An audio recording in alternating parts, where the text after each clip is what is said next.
બ્રહ્મા વિષ્ણુ વચ્ચે વિવાદ થયો, બંનેની વચ્ચે શિવ સ્તંભ પ્રગટ થયો.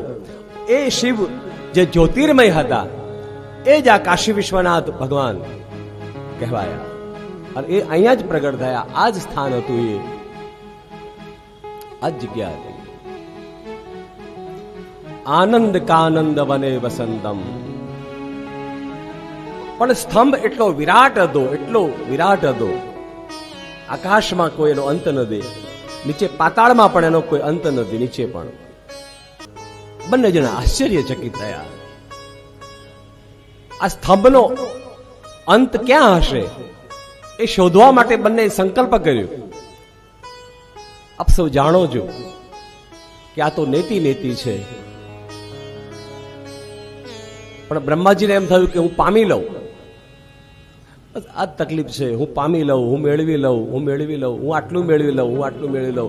અંતે તો શૂન્યનું શૂન્ય. કારણ કે એ આપણો ભ્રમ છે કે ખામી છે. હકીકતમાં ખામી નથી, તમને ઘણું ઠાકોરજી આપ્યું છે અને ભ્રમ ક્યારેય દૂર ન થાય.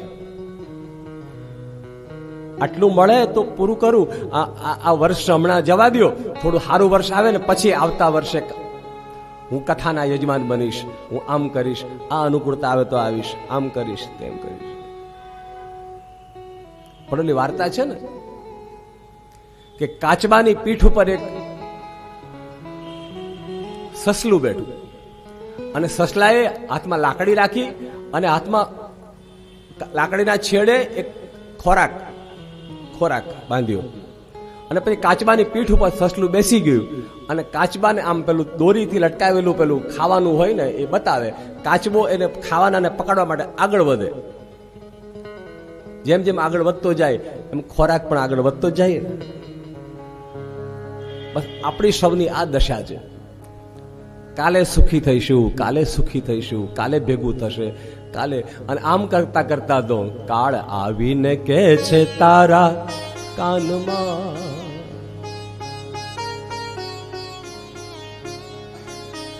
આમ નામ કરતા કરતા જિંદગી પૂરી થવા આવી ગઈ.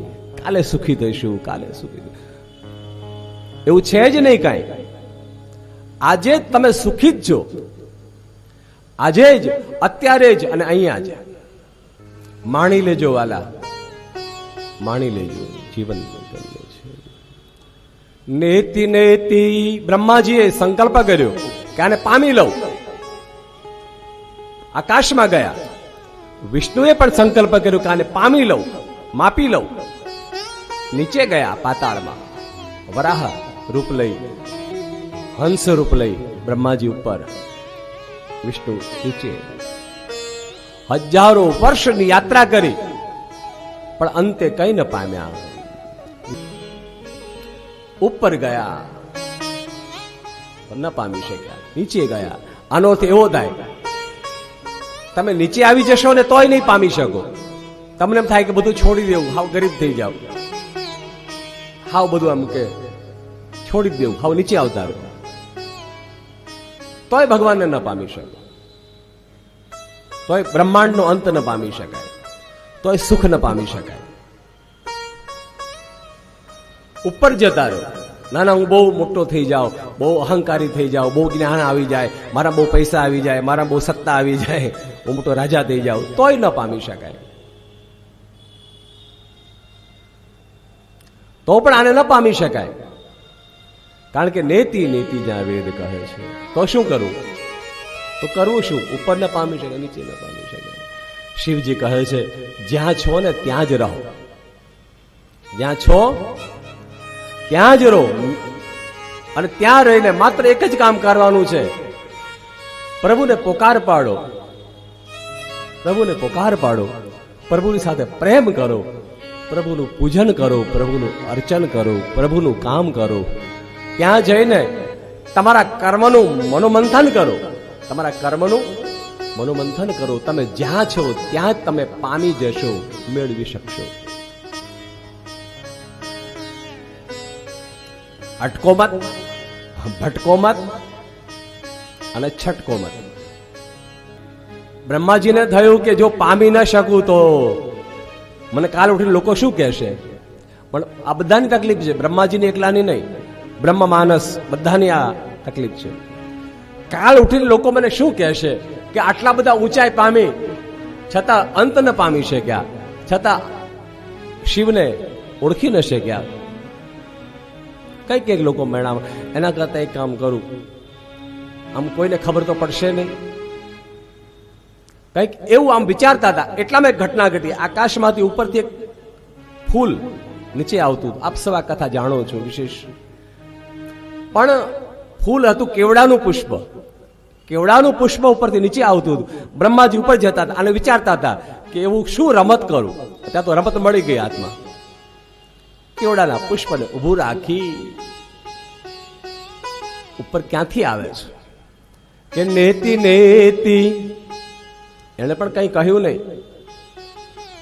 ક્યાંથી આવું છું મને ખબર નથી, હું કોણ છું એ મને ખબર નથી, કેટલો સમય અહીંથી દૂર છે આ, કે સમયનું પણ કોઈ પરિમાણ નથી.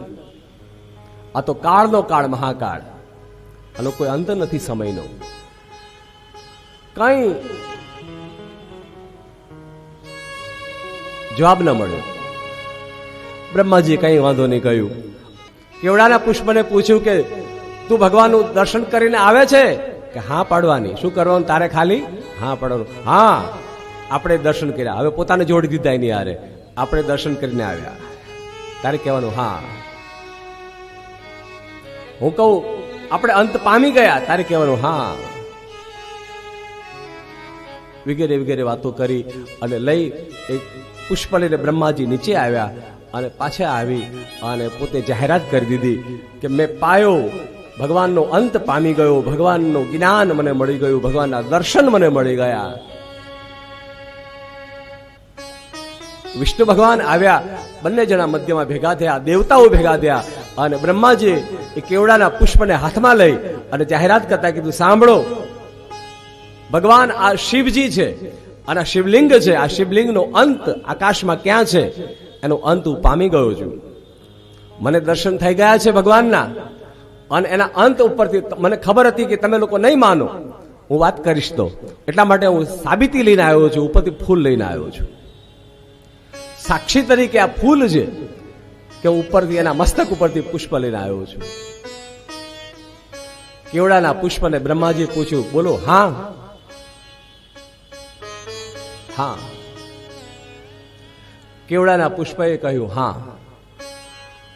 અને જ્યાં બોલ્યા ત્યાં તો કડાકો થયો બ્રહ્માંડની અંદર.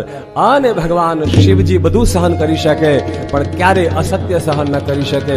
ભગવાન શિવજી પહેલા વહેલા સત્યની સ્થાપના માટે થઈ અને ભગવાન શિવજી લિંગ સ્વરૂપમાંથી સગુણ સાકાર સ્વરૂપ લઈ અને ભગવાન પ્રગટ થઈ ગયા.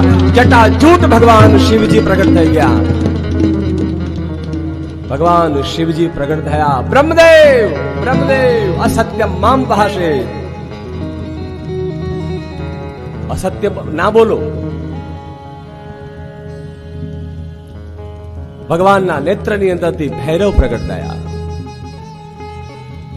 ભગવાન શિવજી આદેશ કર્યો, અસત્યનો નાશ કરો, અસત્યનો નાશ કરો, સત્યની સ્થાપના કરો. ભૈરવ સમજી ગયા કે શું કહેવા માંગે છે. અસત્યનો વિનાશ કરી નાખો, પૃથ્વી પર રહેવું ન જોઈએ. ભૈરવદેવ હાથમાં ત્રિશુલ લઈ અને દોડ્યા છે. વનમાળાથી વિભૂષિત ચતુર્બુદ્ધારી નારાયણ દિવ્ય રૂપ લઈ બધા દેવતાઓ એક બાજુ ઉભા છે, એક બાજુ શિવજી છે, એક બાજુ ભૈરવદેવ ક્રોધમાં છે. એક મસ્તક કપાયું છે, લોહીની નદી વહી રહી છે.